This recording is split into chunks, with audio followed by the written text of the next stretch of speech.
Testing, testing. Holy bananas, I think it actually works. Cool.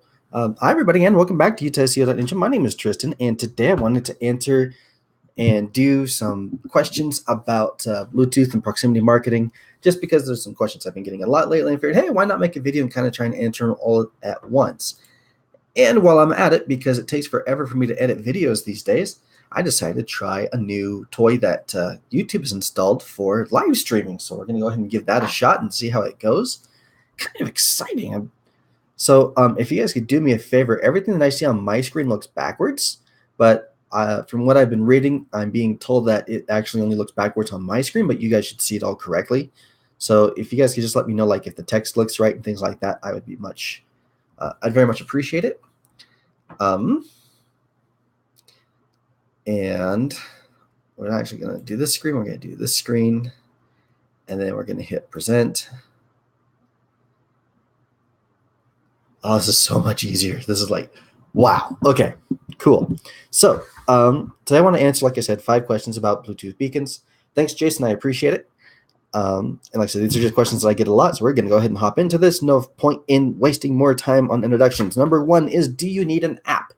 So for the most general features and what most of us are doing with proximity marketing, where we're just really sending out a URL using the Eddystone URL platform, then we don't need an app, at least for Android users. Now, for Android, then the features that we need are actually built into the Android operating system. It's like part of Android, so you don't have to download anything extra.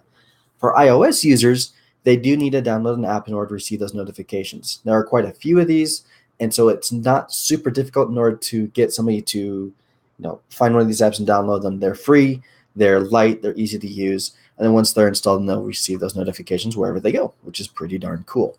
The ones that we recommend, we haven't had a chance to really test out a lot of them. We don't actually have any iOS devices here.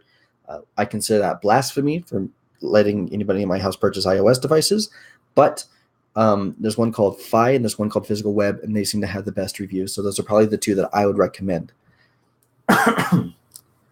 Okay.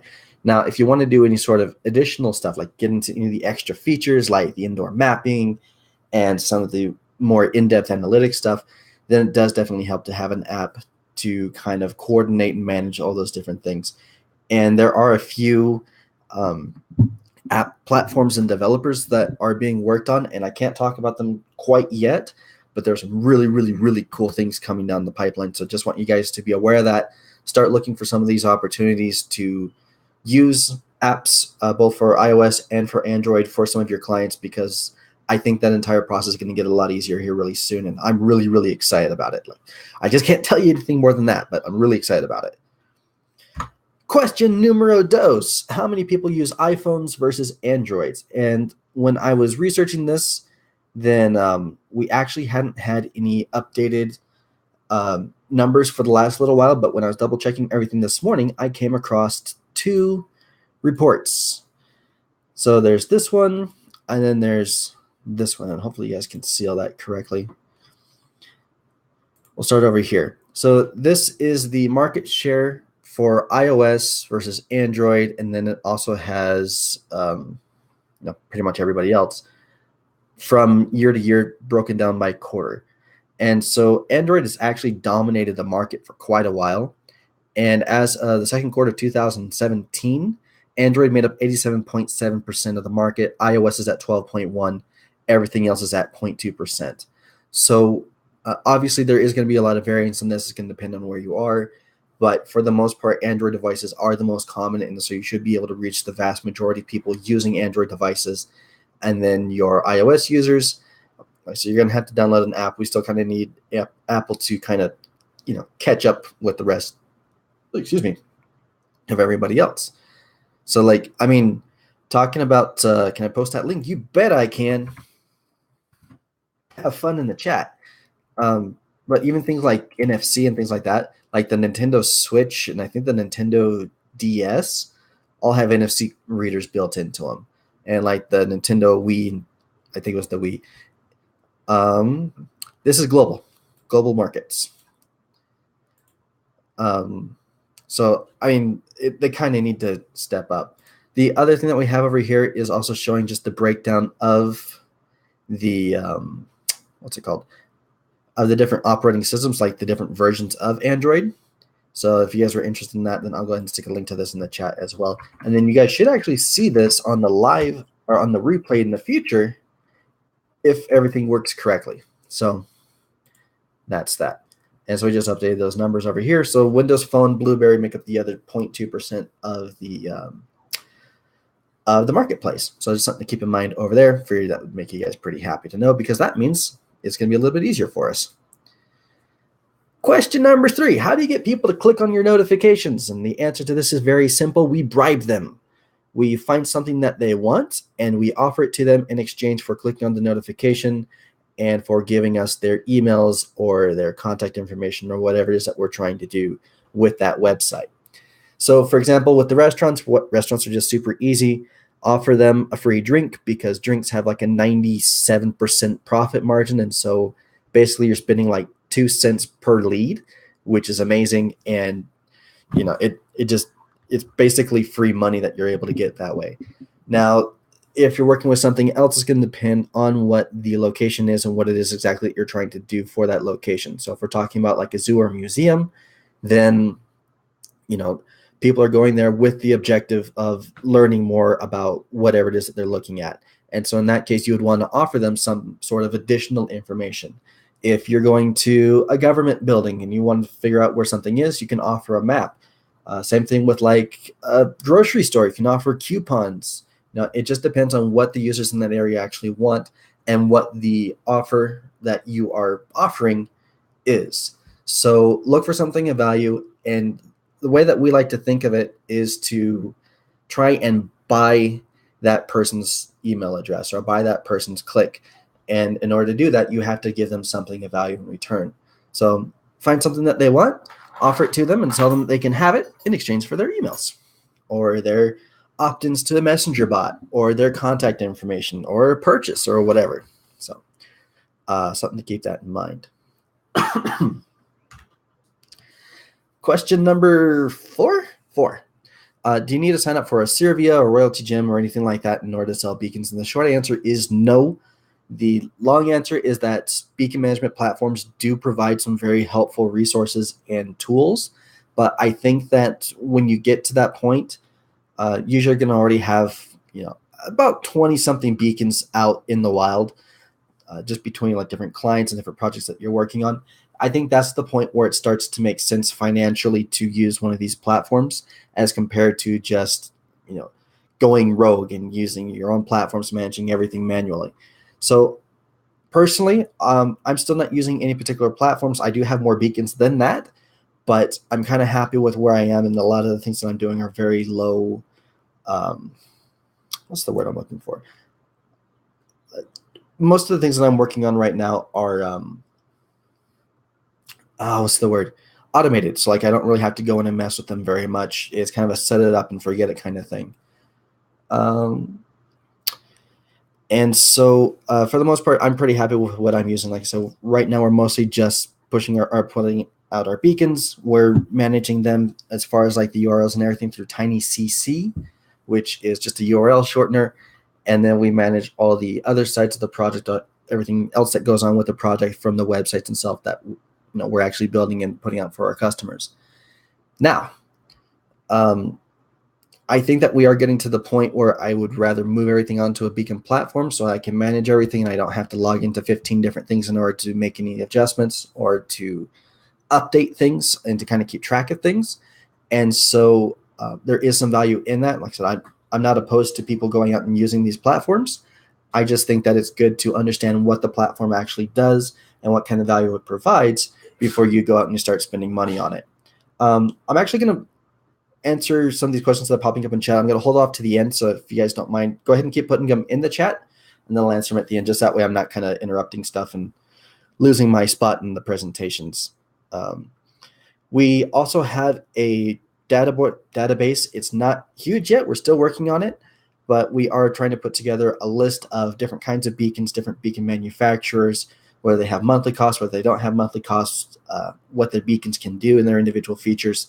And that's something we're constantly working on. And so if anybody does want to help contribute to that, you're more than welcome to. And I'll make sure a link to that gets put into the description or the comments as well. Whew. Okay, question number 5. Do beacons work for whatever agent or industry? This is another question that I get like 4 or 5 times a day, so I figured I'd go ahead and answer it. Beacons work well for any industry that can benefit from traffic to a website. So, for example, excuse me, if you are in a local mom and pop car part store, right, then if you have a beacon that can help people get and find information about individual vehicles or like the individual parts that they need, then that's something that they would benefit from. If you have a tourist location, you can give people more information about what's going on.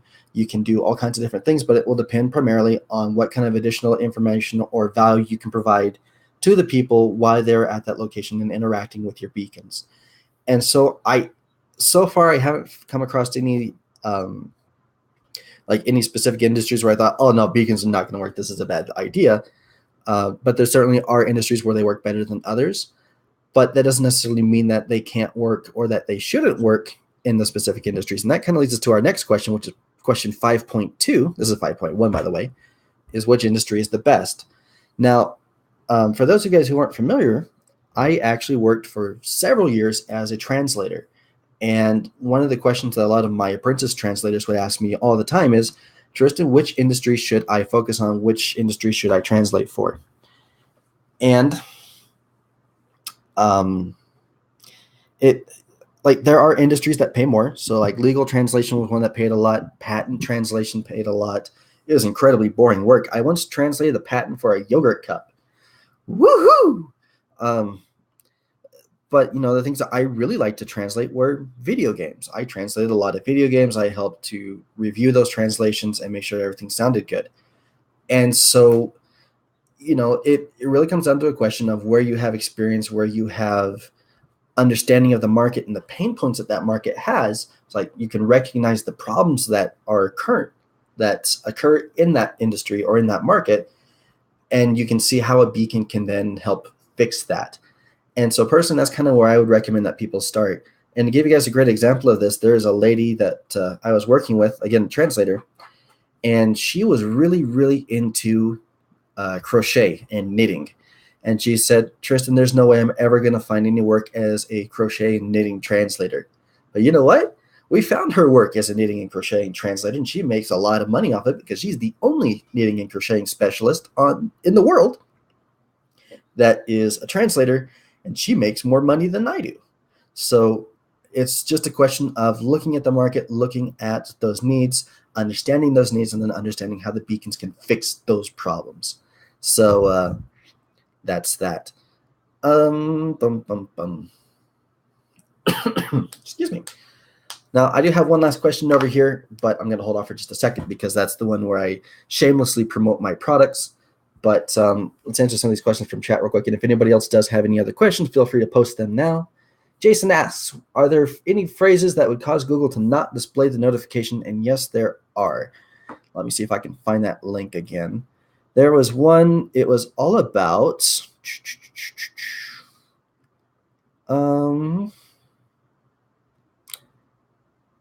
it was about the spam stuff that would show up when you had it. We were actually working, I'm going to see if I can find that link again. I know I bookmarked it. There's actually a gentleman in one of the Facebook groups put together a really, really good resource on that. We thought we were clever in that we were going to put together a resource, and somebody went and put something better together before we even started. So let me see if I can find that again. But basically, you want to avoid anything that's like really spammy, like click here for $1 million or things like that. We want to make sure that it is related to the content or to whatever's going on in the location, so that way Google can see that relevance.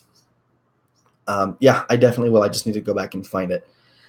And so, if you are in a grocery store and you're offering car loans or things like that, Google is smart enough to recognize that a location for these beacons doesn't correlate with the location of the user. right? So like we have two grocery stores, right over here across the street from each other, and Google knows when we go to those locations that you know that's what these places are. That's what people are looking for. And so if you try to show something that's not related to that, you're going to have a harder time getting any sort of traction because YouTube or Google doesn't want people to get spammed by this. They want people to be able to look at it and get valuable information and take advantage of it. So that way they spend more time on these websites and click on ads or whatever. So yeah, congruency is key. Providing value, and I really think that's the key for pretty much everything related to beacons is finding something of value and providing that value to the customer. So I hope that answers your question. As far as like the specific keywords or phrases that you should avoid, I'm going to see if I can find that post because it was pretty good. Excuse me, I am dying over here. We got allergies and like trees are throwing pollen everywhere, and it sucks, and I'm going to die. The next one's not exactly a question, but it is a statement, and it's really correct. It says growing your customer list to email them on offers and seasonal promotions is definitely an awesome thing. And again, that will have a lot to do with the industry that you're going to be working in. But yeah, I mean, even if you're not able to get the sell right away, we have to remember that a beacon isn't the entire sales funnel. It's just part of the sales funnel. We want to get people on the beacon and looking at everything that we have on there. And then we want to use the website itself using our retargeting pixels, using our email captures and things like that to go back and sell to those people again in the future. One of my favorite business sayings is that the easiest person to sell something to is somebody who's already bought from you before. And I think that's really true. If somebody has gone to the location, if they were interested enough to give you your email, then they are a much warmer lead than somebody that is just finding you off the street or you're just blasting ads on Facebook or whatever. So I think that's that. I don't see any other questions in the chat, so we're going to go ahead and skip over to the ultimate question. This is the part where I get to be salesy. Where can I learn more about becoming a beacon consultant? Because I actually get this question a lot too, and that's why we put this stupid thing together. We decided to make a course for proximity marketing, and we're not focusing so much on the beacons or on the hardware themselves, because there's already a lot of really good resources for that out there on the market right now. What we talk about is how to use the hardware to actually generate revenue for a business, how to set up the email capture, how to set up the email automation, how to set up your Facebook tracking pixel. We have a couple of guys working on some additional content for the course right now that's going to go into setting up your Facebook ads using the retargeting pixel that you've installed, setting up Facebook Messenger bots, all kinds of really neat stuff. We even get into building websites, like very simple websites for these kinds of clients. And it's pretty cool. And the reviews so far have been very, very great. We've really been happy with the response and the feedback so far. So, woohoo. And we are constantly adding stuff to this course. It is kind of in its beta stages right now. And so the course has a lower price, but as we continue to add stuff to it, the price is going to go up. But if you buy it now, you only pay for it once and you get it for life. We're planning to build 3 different modules or 3 separate courses related to this. So this first one is on like brick and mortar style businesses. So this is going to be everything from like your restaurants, which is the main focus of the content we have on there right now. It's going to talk about real estate. It's going to talk about some different kinds of e-commerce stuff and things like that. The second module that I'm working on as well is going to be significantly more expensive because there's a lot of money that can be made in this particular industry, but it's going to be on multilingual tourism and like setting up these kinds of systems for like public attractions and zoos and museums and things like that, and especially being able to provide a translation for the content that's out there, which is pretty darn neat. And then finally, we're also going to be doing a big one on smart cities, which is really, really cool. We have some really cool projects coming up on that as well, so we're super excited about it. But yeah, if you guys want to check that out, the site is proximityfun.thinkific.com, and I'll stick a link to that in the chat in case anybody wants it. How do I turn this thing off? Right here. This is it. Put that in the chat. So you guys can see what we got on here right now. We got some videos, some training. There is a free section if you guys want to check it out. Still need to make the videos for this as well, but it talks about what are beacons, different kinds of beacons, different beacon platforms, and then all the beacon resources that we use, so like the landing page builders that we use and the website builders that we use, the email automation that we use. All that's going to go right over here. And then as far as the actual course content that we have so far is all this right here. So we talk about, what the goal is, how we actually find and qualify clients, which has been pretty neat. Selecting and programming your beacon. So I use Estimate just because those are what I had on hand. Getting people to click on the notifications, building your landing page, setting up the email caption automation, building a website with Divi, which is a WordPress theme, and then also building a website with Weebly, which is another cool website builder. Like I said, we got a lot of stuff that we're adding to this. And just to kind of give you guys an idea of some of the results that we've gotten from this so far, which is really, really cool.